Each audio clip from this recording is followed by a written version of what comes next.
ಇತ್ತೀಚಿನ ಸಂಚಿಕೆಗಳನ್ನು ಜಾಹೀರಾತಿನ ಕಿರಿಕಿರಿ ಇಲ್ಲದೆ ನೋಡಿ.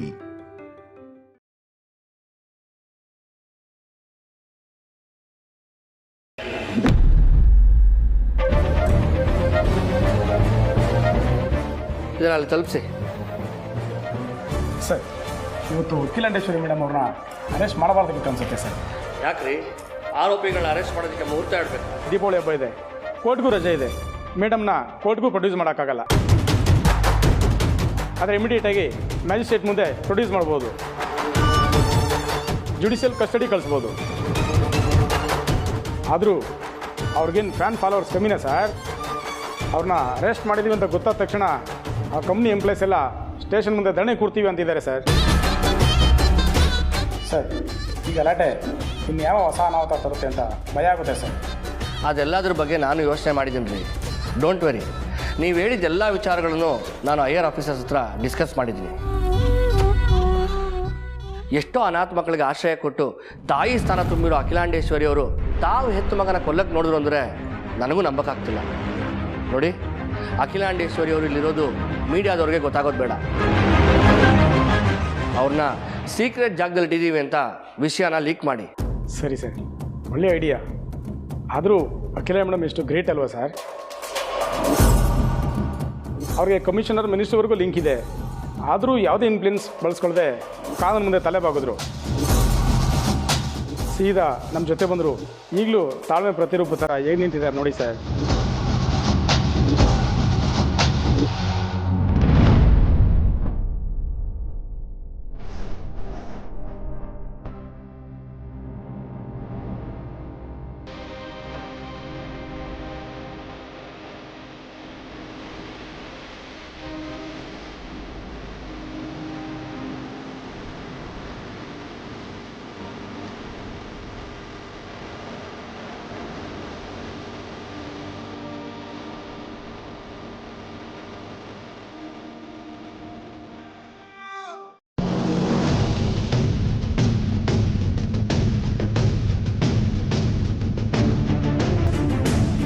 ಓಹ್, ಹೌದಾ? ಸರಿ ಸರ್.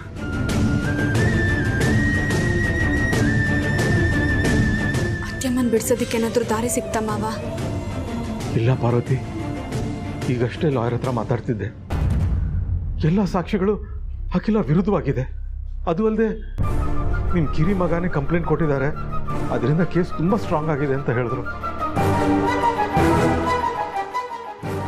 ಸದ್ಯದ ಪರಿಸ್ಥಿತಿಲಿ ಅಖಿಲ ಹೊರಗೆ ಬರೋದು ಕಷ್ಟ ಅನಿಸ್ತಾ ಇದೆ.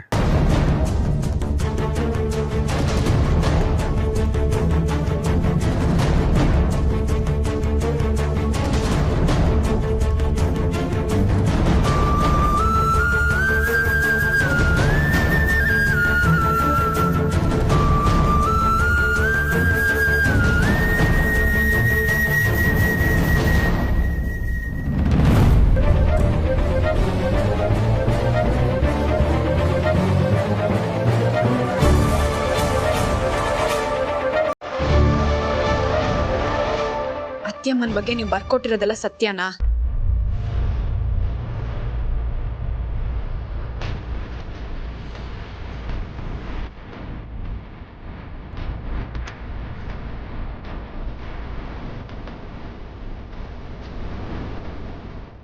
ಅತ್ಯಮ್ಮ ಯಜಮಾನ್ರ ಮೇಲೆ ಗುಂಡು ಹಾರಿಸಿದ್ರ? ಇಲ್ಲ. ಮತ್ತೆ ಯಾಕೋ ಕಂಪ್ಲೇಂಟ್ ಕೊಟ್ಟೆ? ಹೊಡಕೂ ಪಯ್ಯ ಅಂತಂತೆ ಹೋಗೋ ಕೇಳ ಅವನಿಗೆ. ಒಳಗಡೆ ನಿಮ್ಮ ಅಣ್ಣನ ಹತ್ರ ಹೋಗಿ.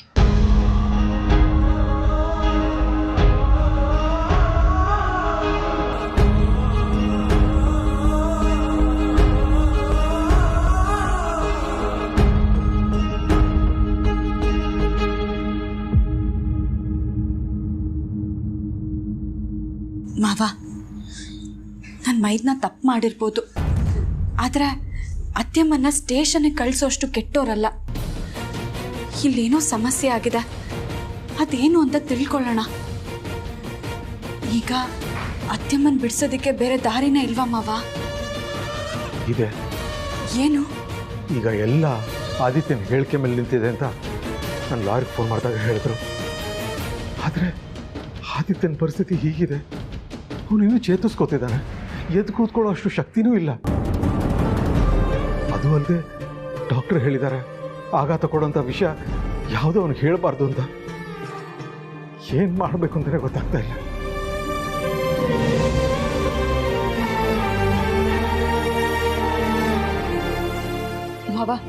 ಭಾವನ್ ಸ್ಟೇಟ್ಮೆಂಟ್ ತಗೊಳ್ಳೋದಕ್ಕೆ ಪೊಲೀಸ್ನವ್ರು ಬಂದಿದ್ದಾರೆ. ಹೌದಾ? ಅಯ್ಯೋ, ಅಖಿಲ ಅರೆಸ್ಟ್ ಆಗಿರೋ ವಿಷಯ ಪೊಲೀಸ್ನವ್ರ ಮುಖಾಂತರ ಆದಿತ್ಯನ್ ಗೊತ್ತಾದ್ರೆ ಕಷ್ಟ. ಬಾಮ ಹೇಳಿ ಸರ್, ನೀವೇನಕ್ಕೆ ಜಾಗಕ್ಕೆ ಹೋಗಿದ್ರಿ? ಆ ಕಡೆ ಲ್ಯಾಂಡ್ ರೇಟ್ ಕಮ್ಮಿ ಇರೋದ್ರಿಂದ ಯಾವುದಾದ್ರೂ ಜಾಗ ತಗೋಬೋದಾ ಅಂತ ನೋಡೋದಕ್ಕೆ ಹೋಗಿದ್ದೆ. ನೀವು ಅಲ್ಲಿಗೆ ಹೋಗೋ ವಿಷಯ ಬೇರೆ ಯಾರಿಗಾದ್ರೂ ಗೊತ್ತಿತ್ತಾ?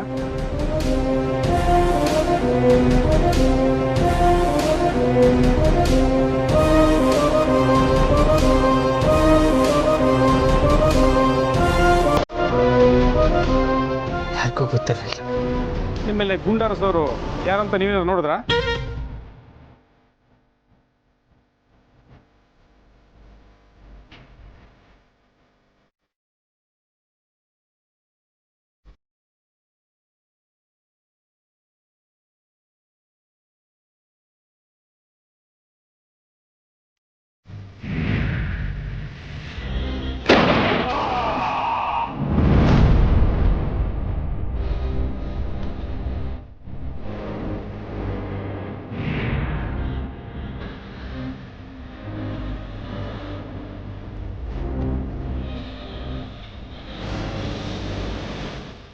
ಇಲ್ಲ ಸರ್.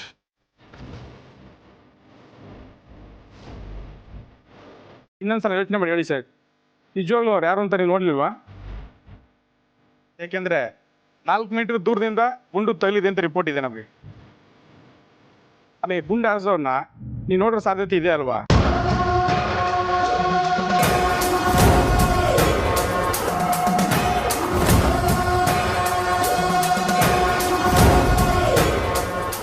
ಇಲ್ಲ ಅಂತ ಹೇಳಿದ್ನಲ್ಲ, ನನಗೆ ಆ ಕ್ಷಣಕ್ಕೆ ಕೊಂಡು ಬಂದು ತಾಕಿದ್ದು ಅಷ್ಟೇ ನೆನಪಿರೋದು. ಅದು ಬಿಟ್ಟು ಯಾರು ಶೂಟ್ ಮಾಡಿದ್ದು, ಎಷ್ಟು ದೂರದಿಂದ ಶೂಟ್ ಮಾಡಿದ್ದು, ಇದೆಲ್ಲ ಏನೂ ಗೊತ್ತಾಗಿಲ್ಲ.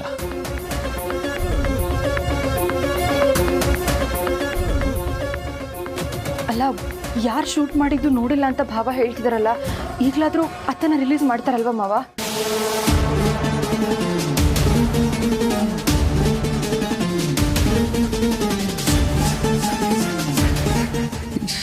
ಏನು ಹೇಳ್ತಿದ್ದೆ ಮುಜಾನಿ? ಅಮ್ಮನ ರಿಲೀಸ್ ಮಾಡ್ತಾರಲ್ವ ಅಂದ್ರೆ ಏನರ್ಥ?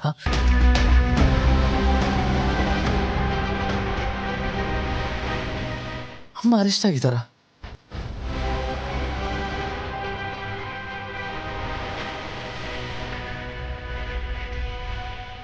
ಅಯ್ಯೋ ಇಲ್ಲ ಬಾಬಾ, ಅದು ಏನೋ ಹೇಳೋದಕ್ಕೆ ಹೋಗಿ ಏನೋ ಹೇಳ್ಬಿಟ್ಟೆ.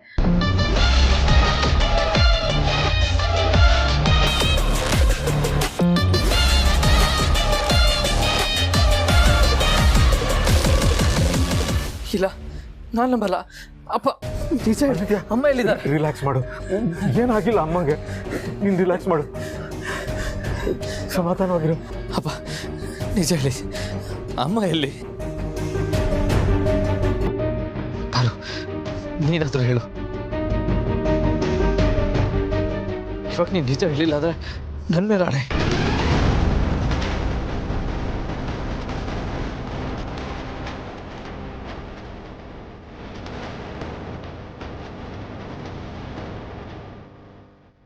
ಯಜಮಾನ್ರೆ, ಅದು ಆದಿತ್ಯನ ಚೆನ್ನಾಗಿ ನೋಡ್ಕೊ.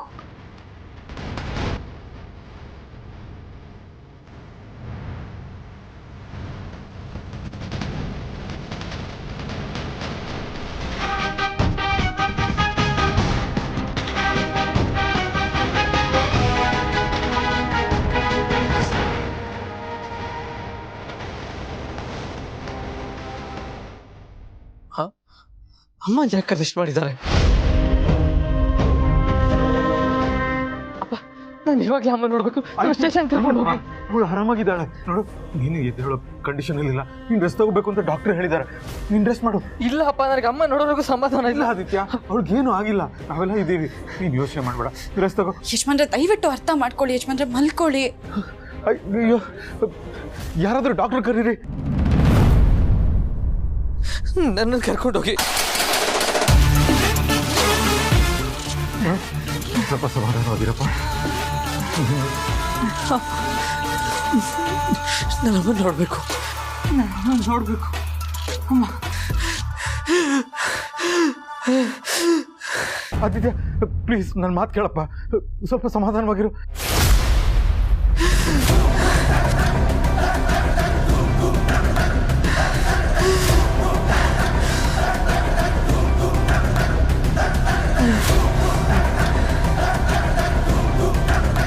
ಆದಿತ್ಯ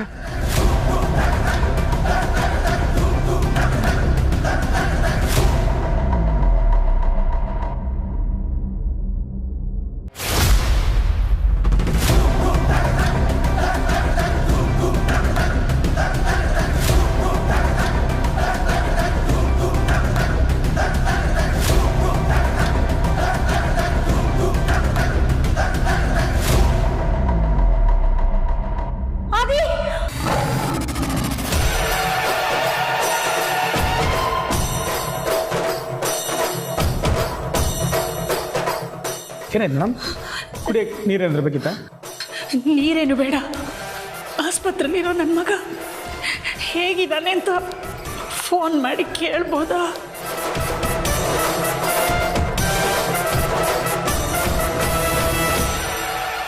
ಸರಿ ಮೇಡಮ್.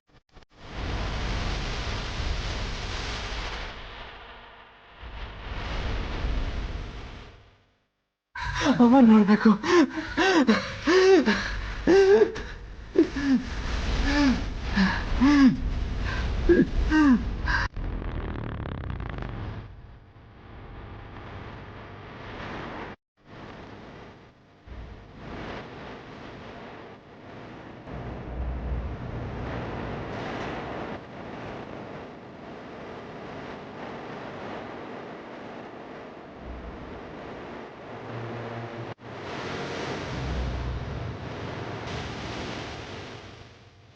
ಇಂಜೆಕ್ಷನ್ ಕೊಡಿ. ಟೆನ್ಷನ್ ಆಗುವಂಥ ವಿಷಯ ಯಾವುದೇ ಇವ್ರಿಗೆ ಹೇಳ್ಬೇಡಿತ್ತು, ನಾನು ಹೇಳಿರ್ಲಿಲ್ವಾ? ಈಗ ನೋಡಿ ಹೇಗಾಗಿದ್ದಾರೆ ಅಂತ.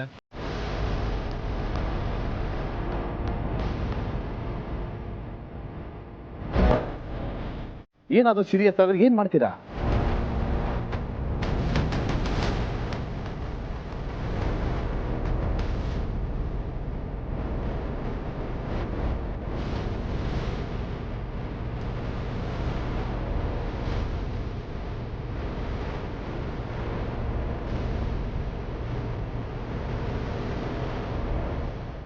ನೋಡಿ, ಪೇಷಂಟ್ಗೆ ಯಾರು ಡಿಸ್ಟರ್ಬ್ ಮಾಡಬೇಡಿ. ಎಲ್ಲರೂ ಹೊರಗಡೆ ನಡೀರಿ.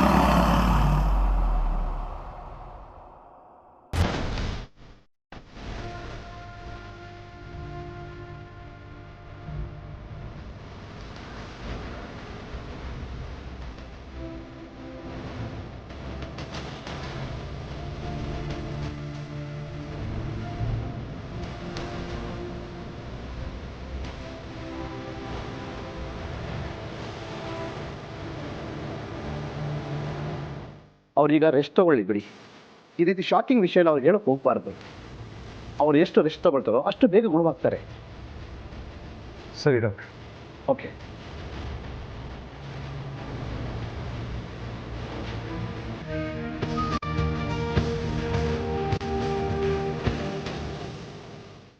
ಅಲ್ವಾ? ಹಲೋ ಸರ್, ಪೊಲೀಸ್ ಸ್ಟೇಷನಿಂದ ಮಾತಾಡ್ತಾ ಇದ್ದೀನಿ.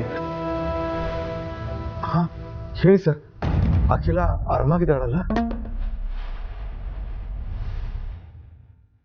ಮೇಡಮ್ ಚೆನ್ನಾಗಿದ್ದಾರೆ ಸರ್. ಅಲ್ಲಿ ಆದಿತ್ಯ ಸರ್ ಹೇಗಿದ್ದಾರೆ ಅಂತ ತಿಳ್ಕೊಳ್ಳೋಕ್ಕೋಸ್ಕರ ಫೋನ್ ಮಾಡಿಸಿದ್ರು.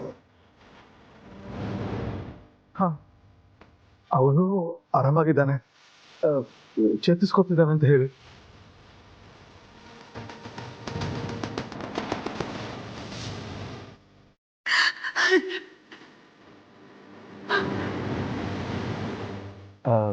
ಯೋಚನೆ ಮಾಡೋಂಥದ್ದು ಏನೂ ಇಲ್ಲ ಅಂತ ಹೇಳಿ. Okay sir. ಹಾಂ, ಥ್ಯಾಂಕ್ ಯು.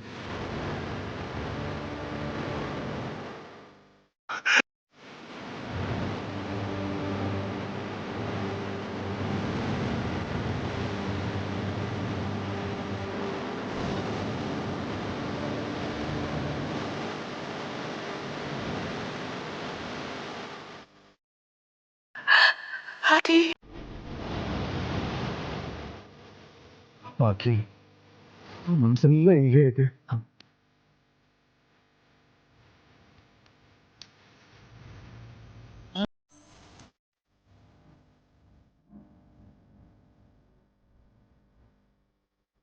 ಹೌದು ಮಗ, ಹೆತ್ತ ಮಗ ಈ ರೀತಿ ಆಸ್ಪತ್ರೆಯಲ್ಲಿದ್ದಾರೆ ಅಂದ್ರೆ ಅವ್ರಿಗೆ ಸಂಕಟ ಆಗದೆ ಇರುತ್ತಾ?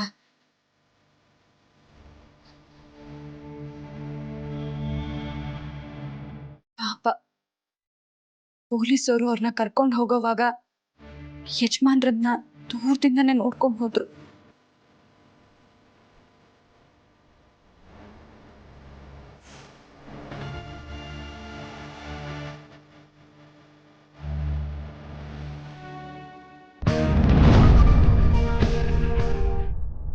ಹಾಂ,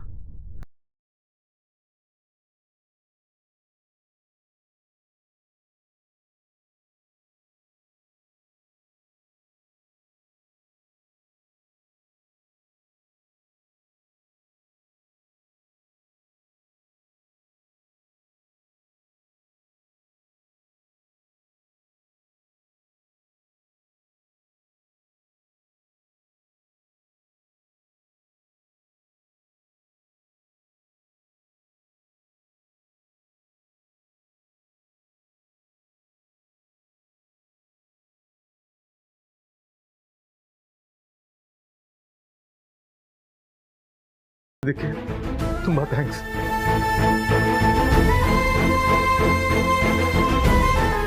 ಇಂಥ ಸಮಯದಲ್ಲಿ ನಮ್ಮ ಕ್ಲೋಸ್ ಸರ್ಕಲ್ ಅಂತ ಅನ್ಸ್ಕೊಂಡಿರೋರು ನಂಬಿಕೆ ಕಳ್ಕೊಳ್ದೇ ಇದ್ರೆ ಅಷ್ಟೇ ಸಾಕು. ಸರಿ ಮೈತ್ರಿ, ನಾನು ಆಮೇಲೆ ಫೋನ್ ಮಾಡ್ತೀನಿ.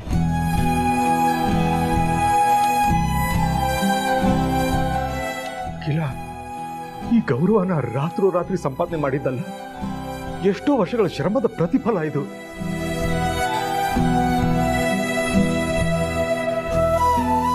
ಆದ್ರೆ ಎಲ್ಲ ಒಂದೇ ದಿನದಲ್ಲಿ ಹಾಳಾಗೋಯ್ತು. ಅವಳದ್ದು ಏನು ತಪ್ಪಿಲ್ಲ ಅಂದ್ರೂ ಎಲ್ಲರೂ ಅವಳನ್ನ ಅನುಮಾನದಿಂದ ನೋಡೋ ಹಾಗಾಯ್ತಲ್ಲ.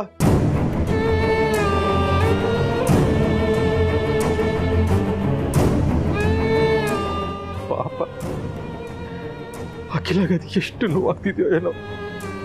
ಬೇಜಾರು ಮಾಡ್ಕೋಬೇಡಿ ಮಾವ, ಅತ್ತೆಮ್ಮಂದು ಯಾವ ತಪ್ಪು ಇಲ್ಲ ಅಂತ ಸಾಬೀತಾಗೆ ಆಗುತ್ತೆ. ಆ ನಂಬಿಕೆ ನನಗಿದೆ. ನಾನು ಅದೇ ಭರವಸೆಲಿದ್ದೀನಮ್ಮ.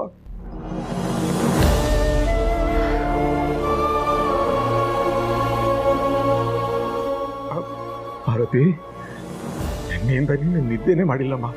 ನೀನು ಆರೋಗ್ಯದ ಕಡೆ ಸ್ವಲ್ಪ ಗಮನ ಕೊಡು. ನೋಡು, ನೀನು ಮನೆಗೆ ಹೋಗಿ ಸ್ವಲ್ಪ ಹೊತ್ತು ನಿದ್ದೆ ಮಾಡು.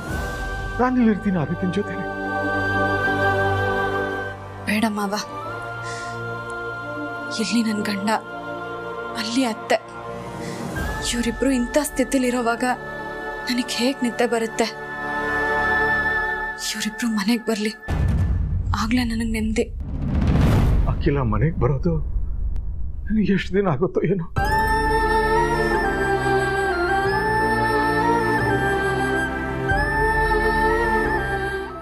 ಅಖಿಲಾಗೆ ದೀಪಾವಳಿ ಹಬ್ಬ ಅಂದ್ರೆ ತುಂಬಾ ಇಷ್ಟ. ಇಡೀ ಅರಸನಕೋಟೆ ಮನೆನ ಹಣತೆಯಿಂದ ಬೆಳಗಿಸಿ ಅಲಂಕಾರ ಮಾಡ್ತಿದ್ಲು.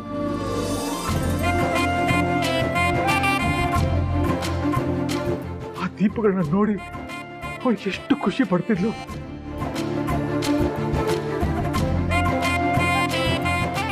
ಆದ್ರೆ ಈ ಸಲ ಬೆಳಕಿನ ಬದಲು ಕತ್ಲೇನೆ ಆವರಿಸ್ಕೊಂಡಿದೆ.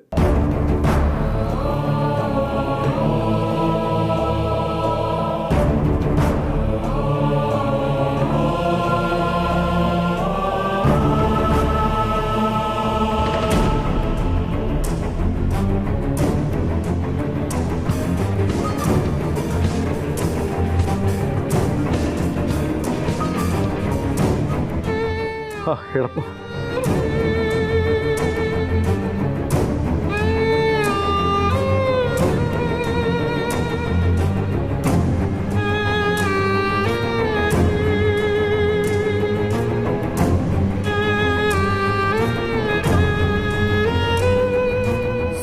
ಅದಕ್ಕೆ ಹೇಗಾದರೂ ಮಾಡಿ ಈ ಸಲನೂ ಮಾಮ್ ದೀಪಾವಳಿ ಆಚರಿಸೋ ಥರ ಮಾಡ್ತೀರಾ?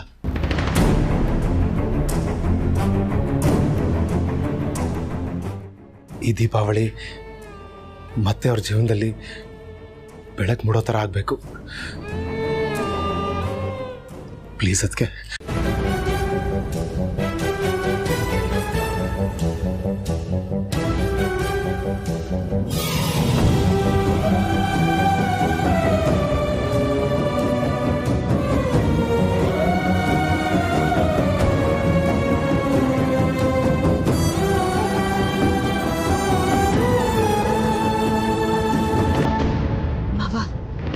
ಹೇಗಾದ್ರೂ ಮಾಡಿ ಅತ್ತೆಮ್ಮ ಈ ಸಲನೂ ಹಬ್ಬ ಆಚರಿಸೋ ಥರ ಮಾಡಬೇಕಲ್ಲ.